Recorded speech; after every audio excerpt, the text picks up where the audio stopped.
yakni pelatihan tim baharu gerakan madrasah pembaharu gerakan sosial anti-bully ini dengan keadaan sehat.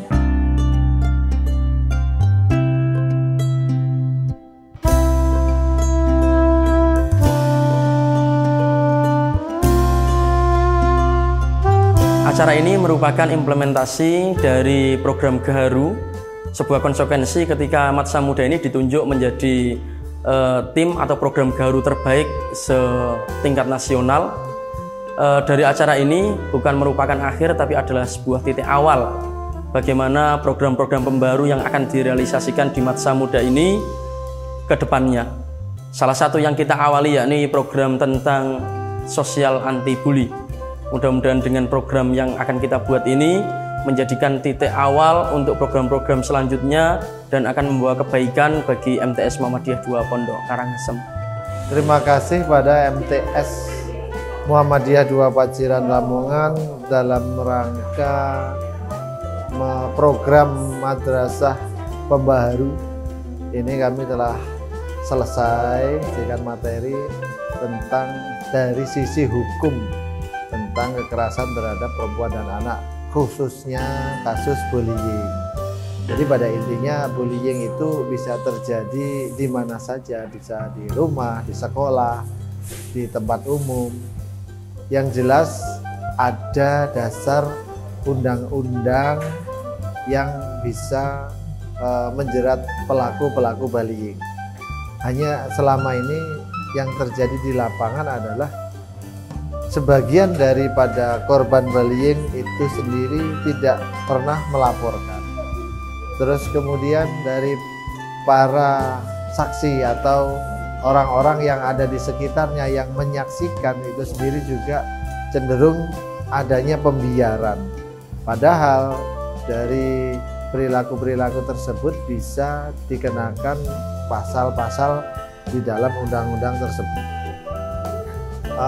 Untuk anak-anak semoga pada tahapan-tahapan selanjutnya, ada perkembangan selanjutnya, betul-betul menghindari perilaku-perilaku kekerasan. Ini salah satunya adalah bullying, sehingga perkembangan secara psikologis bisa jauh lebih baik, jauh lebih luar biasa.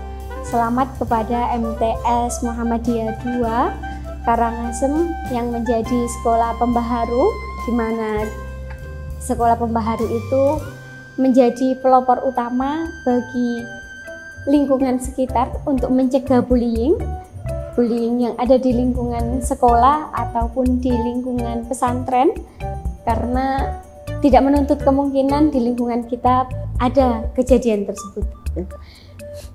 Oleh karenanya tadi sudah disampaikan bahwasanya dalam perilaku-perilaku bullying itu bisa terjadi di mana saja, baik di sekolah, di lingkungan keluarga, ataupun di lingkungan sosial, dan bisa dilakukan oleh individu ataupun kelompok.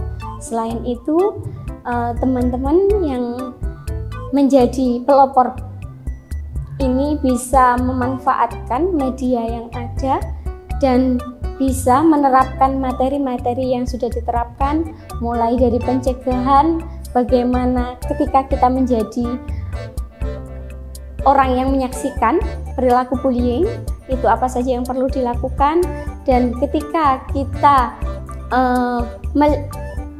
menjadi korban bullying, apa yang dilakukan, itu silakan diterapkan 5 hal tersebut, serta bagaimana cara mengantisipasi dan keluar dari keterpurukan atas bullying tersebut. Dari materi pembulian tadi kita dapat pelajaran banyak banget, terutama cara mengatasi pembulian yang ada.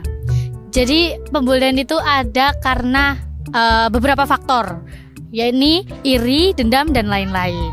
Jadi dari materi pembulian tadi kita dapat banyak pelajaran. Salah satunya cara mengatasi pembulian yang ada di sekitar kita. Jadi ada beberapa faktor penyebab dari adanya pembulian yang ada di lingkungan sekitar kita. Kalau di sekitar kita ada pembulian, kita bisa melaporkan ke pihak setempat agar mendapatkan tindakan lebih lanjut.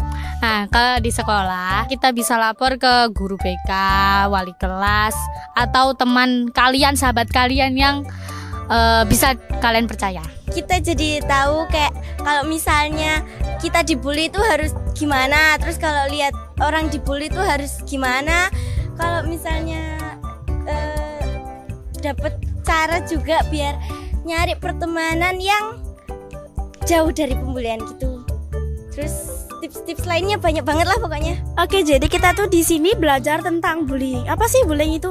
Jadi bullying itu suatu tindakan kekerasan atau penindasan terhadap seseorang. Seperti contohnya, biasanya bullying itu terjadi kepada mulai dari senior kepada junior, karena mereka mungkin merasa lebih hebat.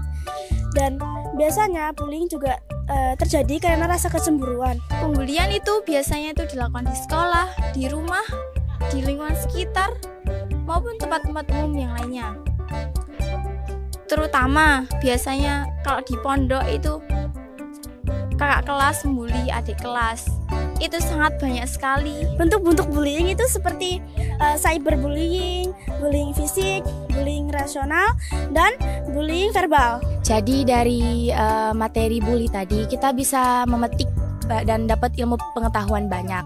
Nah, contoh salah satu faktor pembulian terjadi tuh karena iri. Nah, iri tuh contoh dia nggak percaya diri ya, terus kayak sedih atau gimana gitu, soalnya itu lebih cantik apa gitu dari dia, karena itu dia membuli. Jadi dari apa yang disampaikan pemateri kita atau pelatihan ini, apa yang harus kita lakukan? Apa yang harus kita lakukan?